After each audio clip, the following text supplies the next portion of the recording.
did we do these last 3 weeks? What'd you make it to? Yeah, because, you get a cork popped out, boop, it flies like fucking 10 feet. We're like, yeah, let's do it. The legend, Mr. Pete Crowley. I love Pete Crowley, man. How's that beer? It's what you think it is. It'll be like the stuff you hear. You ever go to, every time you go to Floyd's, all the music sounds like this. Raw, raw, raw.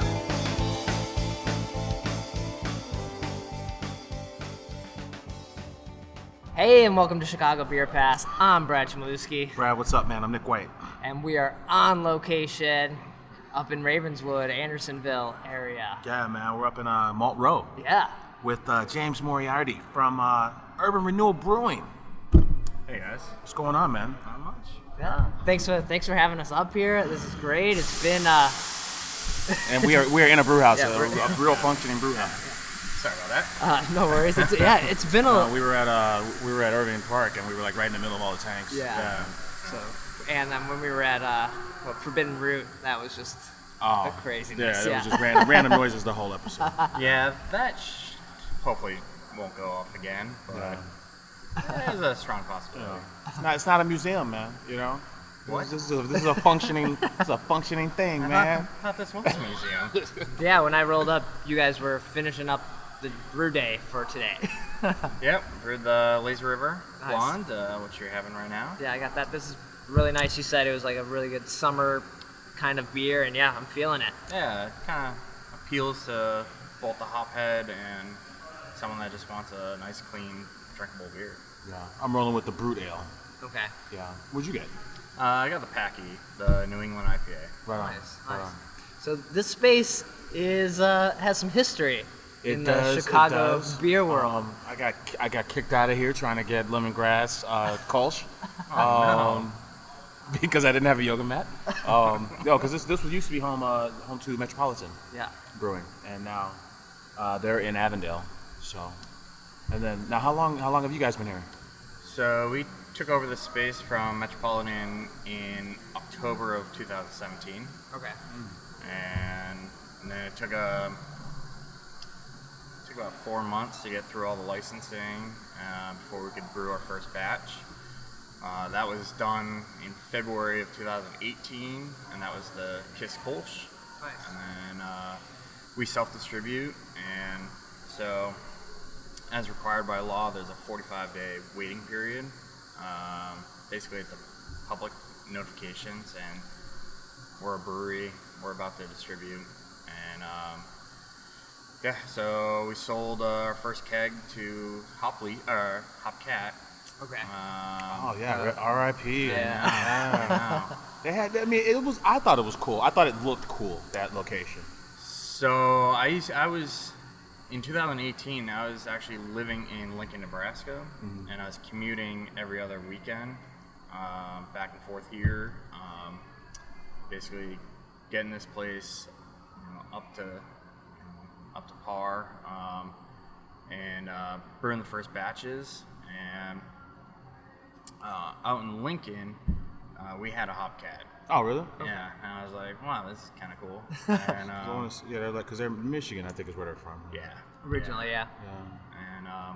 And so it's sad to see him go, but Yeah. Too many taps, man. It was a lot of that. It had like a 50s like jazz club kind of Movie. vibe. just in a weird location. But then maybe that was the biggest thing. There's Yeah. no parking. Yeah. And you live over there. You're going out to probably your places already. No one's coming in, and it was big. Yeah. Unnecessarily big for the area. Yeah. And being north of Wrigley, I don't want to drive through. So when you came in here, it was basically turnkey. But what was here, and what did Metro take when they left? The brew house was here, and 5 of the fermenters. Okay. And all the infrastructure. So nice. our refrigeration, for a walk-in cooler, our glycol, and it was a great stepping point. And it gave me a huge jump start, and so basically, it was just getting through the licensing. I replaced a few items that were a little older, and during that time, and I was able to just, hit the ground running, and That's not a story you hear all the time. Like, yeah, this brewery was here. The tenants were leaving, and they left most of the things. Yeah, it's and just then I came in and just made it my own. 2 years in the making of permits and yeah. build outs and money. Yeah. I mean, I used to work for an equipment supplier, so I was working with the customers, going through their planning phases, and then eventually their construction build out, and then installing the equipment and brewing their first batches with them. So I knew all the headaches that all my customers experienced, and I was grateful for Metropolitan leaving me this space. Was that always part of your plan to go from this company you were with that helped set up breweries to ultimately do your own thing, or how did that come about? No, not really. I mean, at the time, my wife and I were out in Lincoln, Nebraska. We were there for 3 years, and Metropolitan. We had 3 kids, and the goal was to eventually get closer to family. And Metropolitan, I saw the listing for this space, and I was like, okay, well, this is it. We're gonna do this. It was like a sign. Yeah. Okay. So I reached out to Doug, and I was like, when can I come by? And I was like, I want to buy it tomorrow. And which was not realistic, because I didn't have money. So basically, the summer of 2017, I was just scraping up money wherever I could, loans, family, and then Doug handed over the keys in October. So That's cool. yeah. So you were doing the equipment side. Were you also brewing or home brewing? Like, what kind of? So How do you make that jump from selling equipment to being like, I'm a brewer now? No, I started home brewing in college in 2005, 2006, and then I started volunteering at a brewery that was near my school out in Massachusetts, and eventually I got a part-time position with them that then led into a full-time position, and so since 2007, I've been working for 9 different breweries. Oh, okay. Basically all along the East Coast. So in Massachusetts, New Hampshire, Virginia, and Florida. Okay. And I started 2 breweries out east. Are they still around, or like which one? Oh yeah, they are. Yep. So Henniker Brewing up in Henniker, New Hampshire. Okay. And then Veterans United Brewing down in Jacksonville, Florida. Oh, cool. Okay. And basically what I learned was I enjoyed the planning and the building out of the brewery, more so than the day-to-day operations. I love it, but it's just as a production brewer, it's just very repetitive. Sure. And okay. And building out a brewery, just every day is different. You don't know what's coming at you. And so I knew I wanted to transition from being a production brewer into some sort of consultant.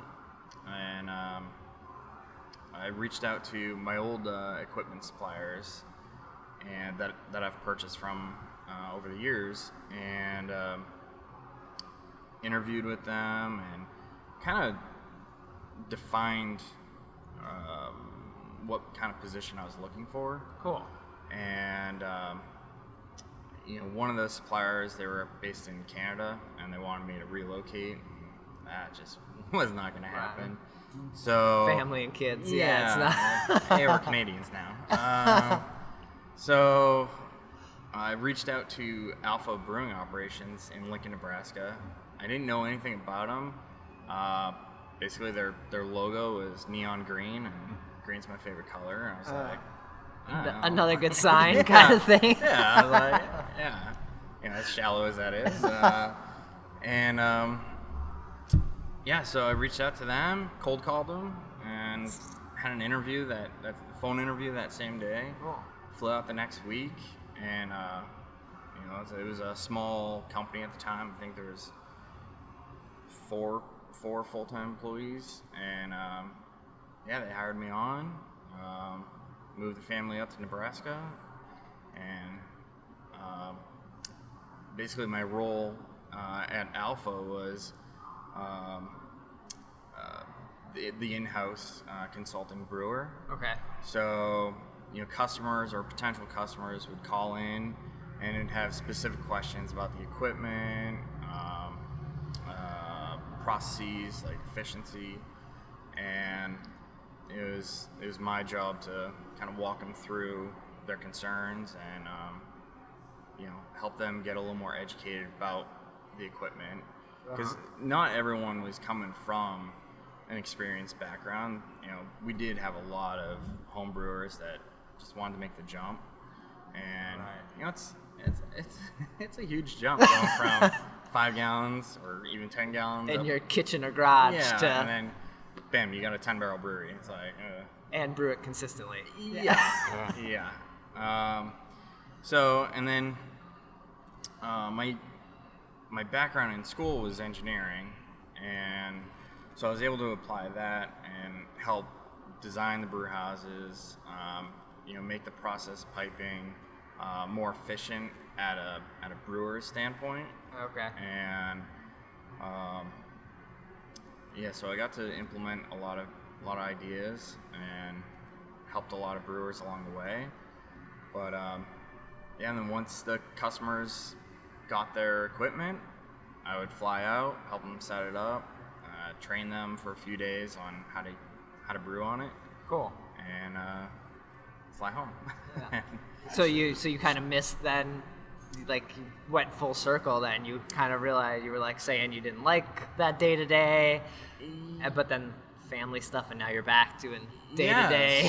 So it was kind of weird. So for like basically 3 years, I was helping everyone chase their dreams, and then I was like, whoa, wait a minute, what about my own? And so I knew I wanted to eventually open a brewery, and I love managing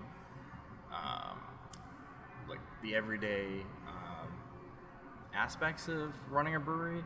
I don't necessarily need to brew every day. Okay. So it's great. I got a new assistant brewer who just came on a few weeks ago, and he's been doing a great job, picking up the equipment, and he was just a fresh home brewer. Cool. And with aspirations of opening his own brewery, and I was like, well, I need help, and I was like, I can train you. And sounds familiar. Sometimes those first time people work out, like alarmists, like the guy over there, his first brewery he's been at. Even the off-color guys, they got their start in this building. Yeah, same thing. It's like, Doug went away to school, came back, needed help, and these guys come in. And I'm like, well, I'll help. Actually, Gary from Alarmist, he was an intern here. Yeah. Oh yeah, that's right. Yeah. So how efficient was Metro's setup when you came in before you did anything? Because they were kind of one of those first 10 breweries in Chicago. Yeah, we forget that. In this new wave. So yeah, I was pleasantly surprised with like how efficient the system was. Now it is an older system, and some brewing practices, especially for brewing something like a New England IPA, it's just not really conducive on an older system. Right, so there's a little bit of workaround that we have to do, and there's a few things that I would change, but all in all, it's been a great system. Nice. And I've been really happy, and I feel. Speaking of those New England IPAs, like you were on the East Coast for so long, how, like maybe seeing that kind of pick up there a little bit, and now Chicago being this gold standard of it, and that was fun to witness. So at the time, I was brewing at Cape Cod Beer, and we filtered everything, and even our IPA, and. Well, clarity was so important. Like, oh yeah, even if you couldn't see your fingerprint through a glass. Talking about beer for so long, you're like, well, this one you can't really see through it. Blah blah blah. Yeah, I mean, that was just the easiest, most visual, check on quality. It's like, okay, do these guys know what they're doing? And then the Alchemist came by. And we got the first cans, and it's just pouring mud into a pint glass, and we're like, "What is this?" That's probably where all this shit started, right? It's probably the Alchemist. That's the first time I heard it. I remember the first time I had that beer. It says "drink from the can," and we're like, "That makes no sense to me. Like, why I gotta see this beer? I gotta smell it." Yeah, because that's the thing. That's and then you're like, "Oh, this looks like garbage." So. Yeah. Well, what they were doing is basically educating the consumer base. And they're like, "Yeah, don't look at it, but you're really gonna like it." Right.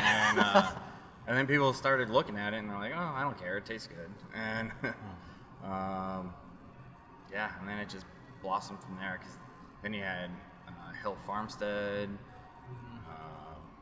Maine Brewing Company, or Maine Beer Company, and now, when I started in 2007, I feel like I knew every brewer personally in New England. Now I went out there this past spring. It's unbelievable. That's a big market. How many brewers? Yeah. I don't stand a chance of knowing anyone now. You can feel that way here in Chicago or even Illinois. What was it, 168 or probably in more the now? state? Yeah. Like 70 or so in the city, like 168. There was in the a state. time where it's like, new place opened up. Hey, how are you? Like, nice to meet you. All right. I know, and as a new guy in town, it's just like, wow, it's kind of hard to meet everyone, but that's what's great about the industry is. You can relate to just about anyone with a beer, and everyone's been really accepting, and it's a great community. So what's your New England IPA kind of take versus maybe someone else that's doing it, or you just you have kind of a wide variety of beers at them? It seems like. You're, I think, new to a lot of people. So coming in here, it's like, oh, there's the Blonde, there's the New England IPA, there's the Brute. So, yeah, I mean, with our New England, what I like about it is it's got a lot of the great characteristics of a New England. It's got the haze, the great tropical, slight dank aroma and flavor, but it's got just a touch of bitterness that helps clean the palate. And make you want a second pint versus, some of the New Englands just get a little too sweet, and you're just like, man, I don't know if I, should take insulin or grab another pint. And so I like how ours kind of bridges the gap a little bit between, kind of like your traditional West Coast IPA and then the New England hazy. So, it's my go-to beer here at the brewery now. Out of your current lineup, what are folks gravitating towards the most? Right now, definitely Packy, the New England, and then Lazy River, the Hoppy Blonde. Okay. Pop Hops does pretty good, but being that it's a brute. It's still a new trendy style that not everyone's familiar with, and so we do a lot of education here when people come in. They're like, well, what's a brute ale? And it's like, okay, think brut champagne. You know, it's dry and Yeah. What's the crowd like? Because you were saying you're kind of in the middle of the brewing district, or maybe the end of the brewing district, but then the second wave starts with because Empirical and the Half Acre, Spiteful. Yeah, so we're still part of Montreux on the northern end of Montreux. Yeah. Or not the brewing district. Sorry, that's down. It's Brewing District North, right? Yeah, it's Montreux. Montreux, yeah. Getting my districts. It's been great. The chamber does a really good job of advertising, promoting Malt Row, and we get tons of people that come by that are brewery crawling. They're just going up Ravenswood, starting at Beguile or starting at Half Acre, and just making their way. Yeah. And then having Koval Distillery as our neighbors, that's been great too, because we get a lot of carryover from their tours on Saturdays, and because I want to say it's like the same building. Right? It's the same building. They're right on the other side of the cinder block. Okay. And they are relocating. They own a production facility a little further south on Ravenswood. Yeah. And so the goal is, for them, I believe, is to vacate this space by the end of the year, and then hopefully I'll be taking over that space. Oh, that's nice. And building out a tap room. Oh, okay. Yeah, you need a tap room in today's hyper local market. It's amazing how many people just on this side of the tracks that don't cross the tracks to go to Empirical. It's still local, but now that you mentioned it, like I haven't been to Empirical in a while. Yeah. But I mean, it's great. Like they're right there, but it's still too far. I mean that's how local. Yeah, that's kind of what I was wondering with the crowd, because a lot of people haven't heard about you guys. Like we mentioned people, we're going over here. It's like, oh, cool, excited to hear what you guys are doing. I don't know anything about them, and you're like, well, I've been in this space for like almost 2 years. I'm surprised. Well, it's tough without a tap room. It limits how many brands we can really push out, because we have to sell it. So everything right now is canned and kegged. Okay. So do you have your own canning line, or you? No, we use a mold canner, but it's kind of a unique relationship because it's a startup mobile canning business, and the canning line that they purchased was Alpha's canning line. Oh. And I met the owners when they were out in Lincoln picking up the canning line, and they had to wait for a few last minute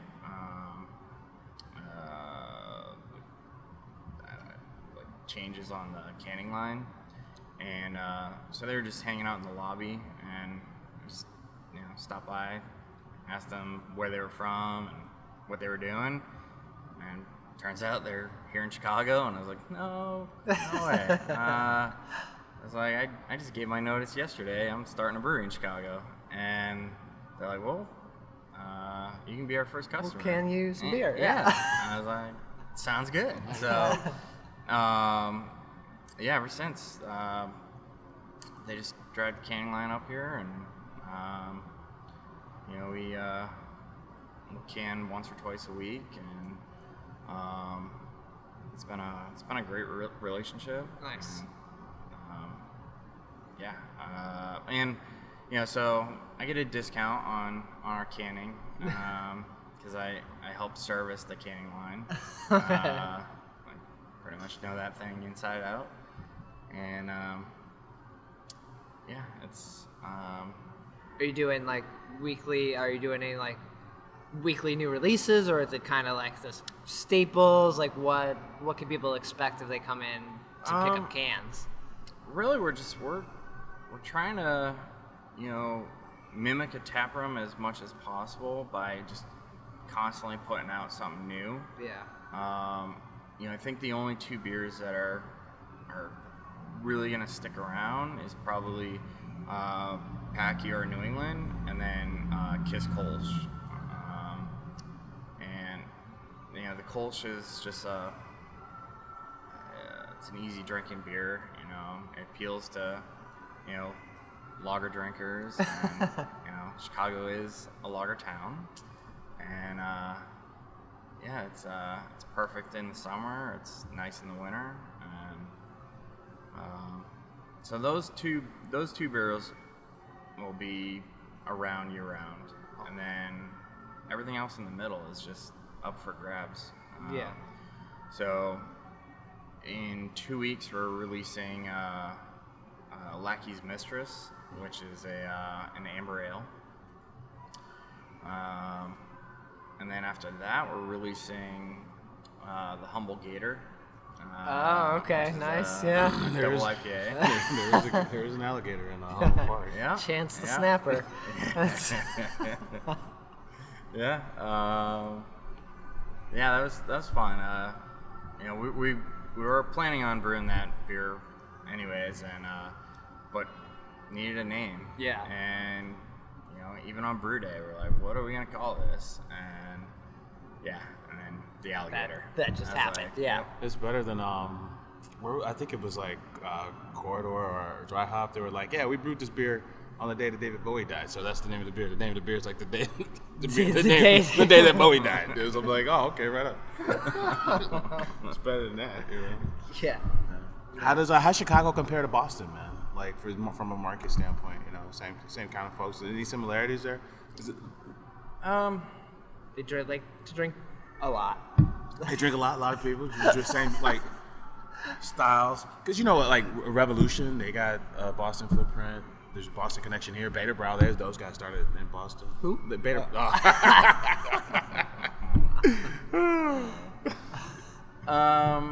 Well, Boston proper doesn't have all that many breweries. I mean, you got Trillium, you got Night Shift, and This is the Sam Adams kind of like pub thing in Jamaica. yeah, they got their little R&D brewery. Yeah. You got Harpoon. The Harpoon Brewery is nice. Yeah. Yeah. Oh, yeah. Yeah. They've been around since like '93. Yeah. So in that sense, it's different because you're going to beer bars and or your local joint. Whereas here in Chicago we got a lot of inner city breweries, and so I think that would be the biggest difference. Yeah. But both have really long winters that make you want to drink. So, and then the short summers. A lot of taxes. Oh yeah. A lot of taxes. Massachusetts. A lot of traffic. A lot of taxes. A lot of people. Yeah. Yep.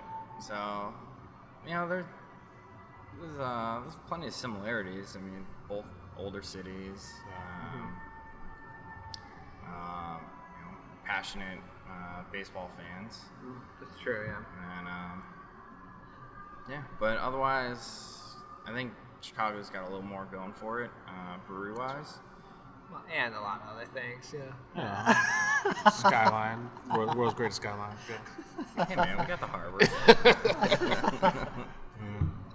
So the name though, like Urban Renewal, it's usually you hear about it for like renovating old spaces, or Nick was looking this up beforehand. Yeah, how'd you guys come up with the name? Yeah, well, basically my attorney did. So our legal name is Wicked River, because it was kind of a tie of Boston. We use Wicked for everything, Right. and then Chicago River, and well, went to file trademark application, and turns out there's a distillery, I believe in Tennessee, that is using Wicked River on a label. Okay. So since it's in the same industry, my attorney was just like, hey, yeah, steer clear of that one. And there's Wicked Weed, which it could have got a little, like, yeah. not. There's Wicked Weed, and then there's down in Florida in Jacksonville, there's Wicked Barley. Oh, okay. And so I wanted to tread lightly on that too. I don't want to like try and copy someone. So I guess you don't want to be in a space where you're forced to change. Like Beguile was Argyle. Yeah. And Maplewood was Mercenary initially. Yeah. I did not know that. Atlas, Burn City was Atlas. Yep. Yeah. They were something else even before that too, right? They were for sure Atlas. Yeah. But yeah, you get to a point, you don't want to get to a point where it's like, oh shit, we got all this stuff and now we got to change everything. Alarmist, panic. Oh yeah. So everyone's like, the lawyers. No, we just named like 5 examples of the treading and people being forced to change. Yeah, well, I put my attorney's kids through college, finally a name. Yeah. Because we went through like 30 different names, and all like $300 a pop. You know. Oh man. Not really, but I felt that way. Yeah. And yeah, we just took a literal approach to it in that, we were reviving an urban brewery. Okay. So it just kind of formed its own name, and fortunately it was available. Yeah, so. no, I'm really surprised that wasn't already a name. Like, that's I was too.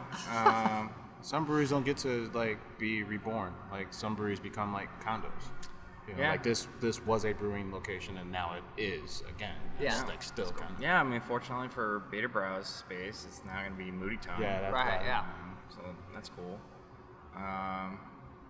Yeah, and without a name though, it holds up everything. You can't file for licenses, so it was stressful. Just trying to rush and find a name that worked, and so yeah, I wish I had a better. No, I think that's story. a great story. Like, I think it was. Yeah, people have like back of the napkin drunken bar stories. It's like, I don't know, we were just. Oh yeah, I got some great names. Yeah, like, and that. So it's, I don't know, the name's important and how it came about is always good. Yeah. Yeah. Yep. So nice. So you mentioned some beers coming up. Any collaborations or things you're working with in the neighborhood, or is there Friday Night Lights? Not light. Friday Night Flights coming up again over here. Yeah. What is that on? Yeah, 26. Nice. Okay. Yep. We'll be there. This weekend we'll be at Square Roots. Square Roots is all weekend. Yeah, that's a good. It's like folk music, art, and beer. Mm-hmm. Block party. The Ravenswood block party. Yep. Lincoln Square block party. And then the Oak Park Microbrews come up. You guys gonna be there? We will not be at that one. You should at least check it out. If you're not pouring beer, you should go hang out. And it's a pretty fun little spot. Yeah, at this point, we're starting to get double booked on weekends. Fair enough, yeah. And it's like, oh man, that's only a four of us. that's a good sign. Like that's the pains I think a lot of breweries go through, where it's like, I don't know, we have to say no to festivals because we don't have the manpower, we don't have beer to give or supply, and yeah, I mean, really, we got wiped out by Ravenswood on Tap. Okay. It's way better to sell it and get money than for sure. give it away free at the fest. Yeah, so. And so we actually brewed the Frosted Tips and Visors as a festival beer, just to have beer to supply to festivals. Funny. Yeah, we got cleaned out. And, that's awesome. That's good. That's great. It's a good problem to have. Yeah. I'll take it any day. Well, yeah, this was awesome. Thanks for inviting us up to the space. Like, that's cool. I haven't been here in forever, man. Yeah. Yeah, and the tent's gone. Yeah, the tent's gone. It's that classic, trellis, truss, bow, whatever they're calling Bow it. truss. Bow Yeah, truss. truss. Yeah. Like countless breweries have that set up. Yeah. Yeah, it's cool. Like I didn't realize this many of these types of buildings were here until we started like doing the show. And I'm like, dude, there's like at least 15 of these style spaces around town, like in every part of town. Yeah, it's got a lot of great character. Unfortunately, though, heat rises and the winters are cold. So. Oh yeah. Yeah, I guess that's true. Yeah, the Metro guys and girls are probably laughing that we got out of there. Oh yeah. I mean, that's the whole reason they had the tent, is just keep warm. But so it was Twitter or Facebook. What's the best place to hear about releases or what's available? yeah, we keep our Instagram and Facebook Cool. up to date, and yeah, I'm the one in charge of the website. And, Okay. I am terrible at it. So. Well, you're brewing and you're having to run that. Like You got a lot that's going just on, yeah. Yeah, trying to shed some of that responsibility. Okay. We got a couple new people coming on board, so Awesome. yeah, we're growing. That's great to hear. Yeah. Very cool. Excited. Well, that's gonna do it for this episode. Nick, where can people find you? Get in touch when we're not recording. Right on, man. I'm on Twitter at Nicosio. And I'm on Twitter at BRAD, Chicago Beer Pass, Instagram, Twitter, Facebook. And we'll be back with another episode. We got a lot of places to talk about. Yeah. Ravinia and Goose. And I got a lot of stuff next week. So we'll be back with another episode. Right on, man. James Moriarty, thank you for having us out, man. Yeah, thanks for coming, guys.